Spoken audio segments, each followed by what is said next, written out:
Howdy, welcome back to SlydeBytes. Bit of a bass playing intro because we're talking about bass today. Yeah. So if you're not familiar with the channel, this is a budget guitar and bass and general gear review channel. All the equipment you see on this channel as of right now, August 2024, is my own equipment. Nothing's provided to me by any companies as of right now. It's all just my own stuff, get from family and friends, that sort of thing, but it's all my own gear.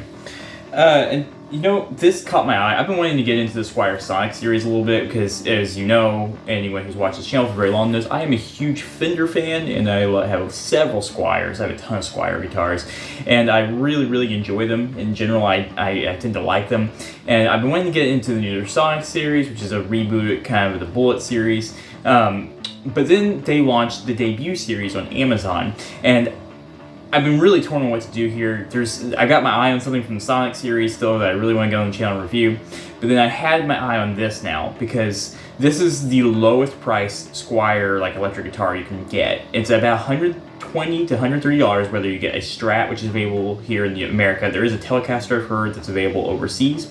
If you know more about that, please let me know. I'd love to get my hands on another Telecaster. I don't know how to acquire one of those, but maybe someday they'll be available in the U.S. But so far in the U.S. available to us here are a Squier debut Stratocaster in red, Dakota Red, Sunburst, and Black, and a Squier Precision Bass available also in Dakota Red, Black, or Sunburst with matte finishes. You know, they've done what they can to kind of cut some of those corners to lower the overall cost down to, again, $130 in general on the bass, $120 on the Strat.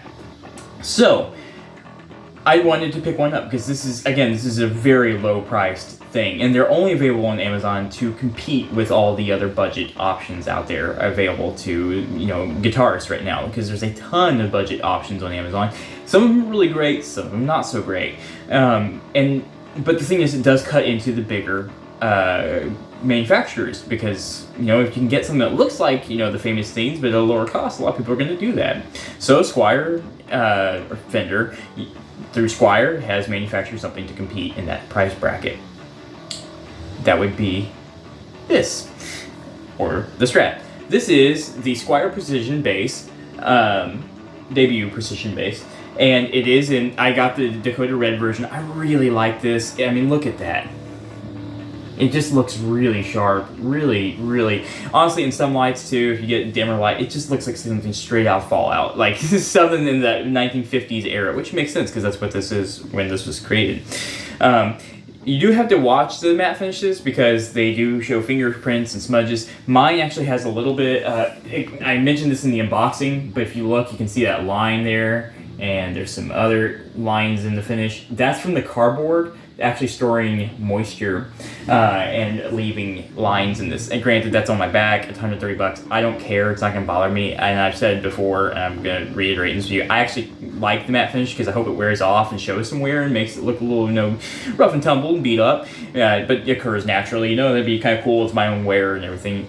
But if you want your guitar to stay pristine and you're not okay with that, maybe that's something you would avoid on this one. And honestly, whoever shipped it, like, this could happen after Fender, Squier, whoever got it shipped to the next location. This could happen, you know, somewhere on Amazon's end when they were shipping it. I don't know who got the moisture on the box, but I mean the lines perfectly match up with the cardboard box, so that's got to be what it is. Some sort of moisture was in the box, on the box, and it got into the finish of this. And this wasn't a bag. It was, I mean, there's not really any damage in the box to speak of. There wasn't any real reason for that to be there, but it's unfortunate, and I just want to point that out. That did happen in the finish. So yeah. Does it affect the playability or the tone of the guitar? No, not at all. So yeah. Anyway, 4-string bass. Right now we are in drop D. We are running through my Fender Rumble 25 back here, which I love. We have the Joyo Ultimate Drive going for some gain, and the digital reverb from Behringer to give us some ambience. But here's the clean tone, volume all the way up, tone all the way up.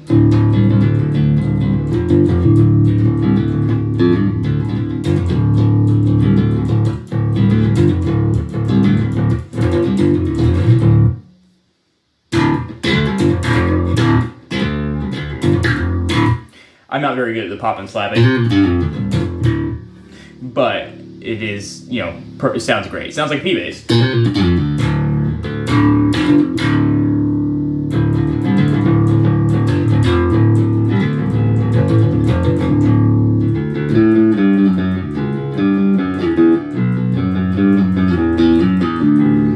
I really like it. Like, it does really sound good. These are ceramic single coils, or a ceramic split coil pickup in it, and I like ceramic pickups anyway. It sounds really good.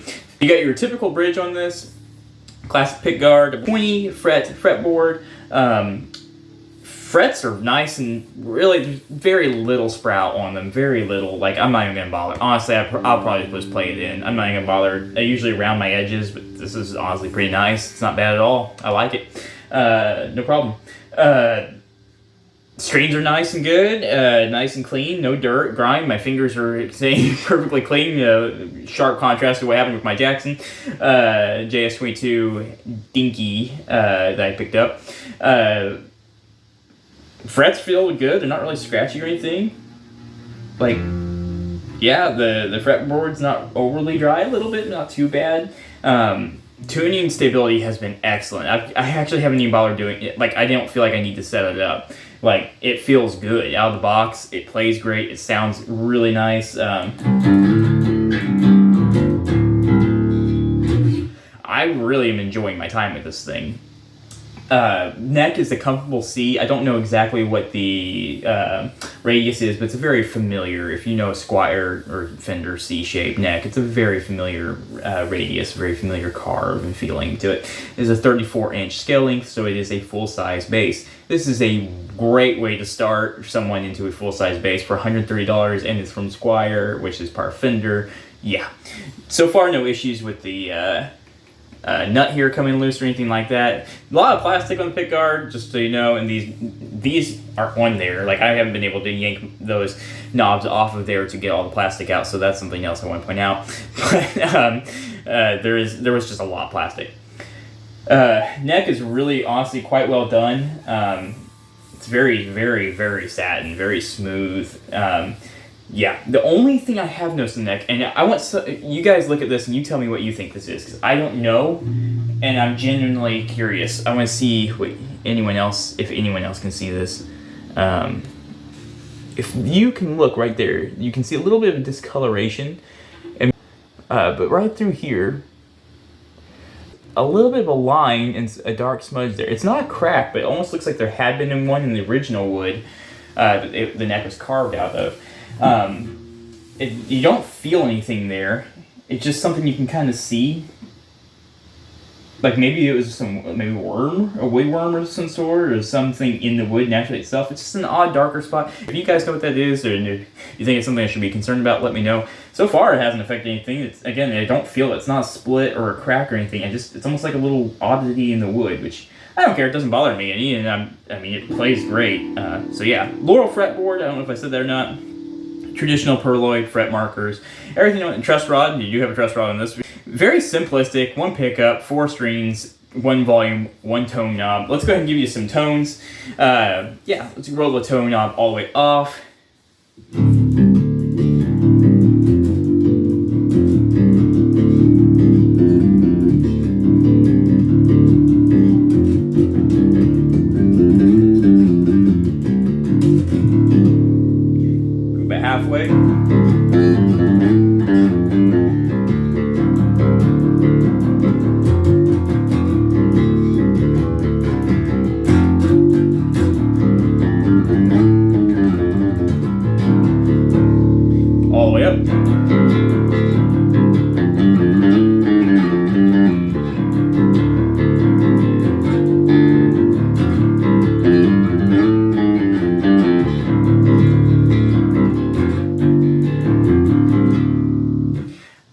love the way this thing sounds.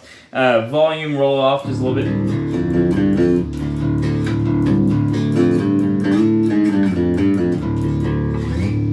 Go ahead and turn the ultimate drive one to see if it cleans up. So all the way up.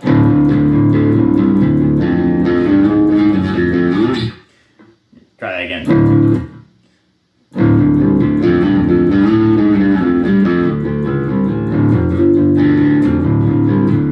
So let's roll the volume off a little bit and see if it cleans up.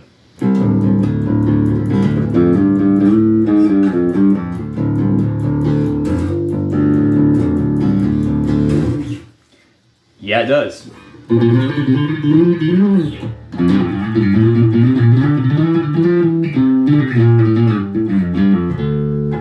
It plays so smooth. It is such a fun bass to play. Honestly, this is, again, just like when I got my Fender Rumble amp back here, which is covered a little bit by my Squier Jazzmaster back there, but this Fender Rumble amp kind of reignited my passion again for bass earlier in the year, and this is doing the same thing.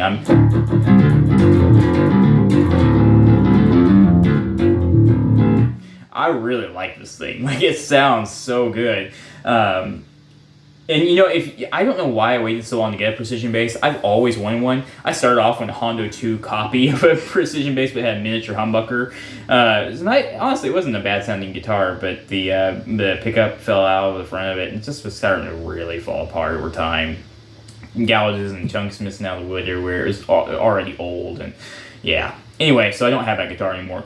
But I've been missing the P-Bass, and I've been wanting one, and, you know, everyone's been doing the review on the Strat, and I haven't seen a whole lot on this. And I don't tend to watch a ton of reviews on stuff that I'm getting to review myself, unless it's something that I'm really, really, really, really, like, torn about. This is one of those things where I just went into it blind just because I wanted a P-Bass, and it was $130, and I was like, hey, why not? And I'm really glad I did. Honestly, this thing sounds great. Things you don't have, like you don't have the branded Squier neck plate, like some of them would. You don't have a skunk stripe on there. Again, this is a matte finish, so there's no gloss, no poly gloss or anything like that to protect the finish or anything, so it is just going to wear as it is. But honestly, it just is, for what you're paying for $130, this thing sounds and plays so well. I don't have a complaint. I don't know if I just got a really good one other than the finish issue with the shipping, getting moisture in the box and all that. Other than that, I don't know if I just got a really nice one. Even the nut, like, is carved and cut really well. I don't really have any extra plastic sticking out. It's pretty even. I mean, there's just a tiny hair or something right there. I mean, it's honestly, it's pretty good. This bass, I mean, I've taken it up and downstairs now. Downstairs, you know, it's a little colder down there. It's hotter up here. It's honestly scalding in here right now. It was 90+ degrees, but we got the AC pumping, which is why I'm wearing a hoodie, because it's downstairs and I came up here and now I'm burning up. Anyway, this thing is maintained rock solid tuning, and I'm so impressed by that. Like, it's been great. I've already been inspired by new music with this thing. I'm really enjoying it. I'm not sure exactly what size the frets are. I would assume there's some sort of, probably, you know, Fender, like the medium jumbo, I think is what they call their frets for the most part. I'd say that they look kind of like medium jumbo frets. Something to that effect, but they feels and plays nice, and I don't have an issue with it. Anyway, so yeah, guys, that's my thoughts on this thing. I really highly recommend it. If I had to give it a rating, I'm kind of torn. As far as sound, tone, playability, overall build quality, 5 out of 5. But I feel like I have to knock some points off because of the weird finish issue on the back. And that's not so much the guitar itself as much as shipping, but because it does have a matte finish, it does kind of still come down on the guitar in a way. So the way I'm going to grade this thing, tone, playability, overall build quality, I'm going to go ahead and say I'm going to give it a 5 out of 5. But as far as overall purchase value, I will say I'm going to give it like an 8.5 out of 10. Because I'm going to take off like a 1.5 because that finished stuff on the back. It doesn't affect anything, it won't change anything, but it could be jarring to a new player or someone not expecting it, seeing that and be like, oh, what's that on the back of my guitar? On the back of my bass. I think it's actually very great and probably very much worth the money, but if you don't like any finish issues at all, maybe you'll be better off served somewhere else. For me, I am going to go ahead and recommend this because I think it's a great deal and a great value and a great sounding, great playing instrument. So there you go. Yeah. Anyway, guys, thanks so much for watching SlydeBytes. I appreciate all of you who come back and watch the channel every week. You guys mean the world to me. If you like what I'm doing, you might consider dropping a like on the video and subscribing to the channel. It does go a long way to helping this channel grow. I do have a membership program now. If you're interested, it starts at like $1. We have the Riffing and the shreddin tiers. It's $1 at the lowest level and $2 right now at the next level. It's not, anything major. I'm trying to build that up and work on something with that. I'm trying to build a more of a tight-knit community and everything that helps each other look for these budget gear items for guitar and bass, and kind of helps each other find good deals, stuff like that. And just building a sense of community, and it honestly just helps me keep acquiring new gear to keep reviewing. So yeah, no obligation, obviously. I'm just putting that out there. I'm like anyone else. I work full time, and I have bills to pay too. I kind of completely get it if you can't do that. No issue. But in the future, we'll probably have some members only live streams and maybe some extra like little videos and some stuff like that for members if you choose to join. So welcome you to the community either way. Thank you guys. Also, if you like the background music, you like the way I play, you can check me out over on Instagram and TikTok for more original guitar music and things like that. I write all my own music over there and post it up and play it and have a really good time doing that, meeting other musicians and artists and cool things like that. Really, that's all I got for you. Appreciate all of you. Again, really do. Keep shredding, partners. I will see you soon with more guitar content. Always more in the works. Be kind to each other. Be kind to animals. See ya.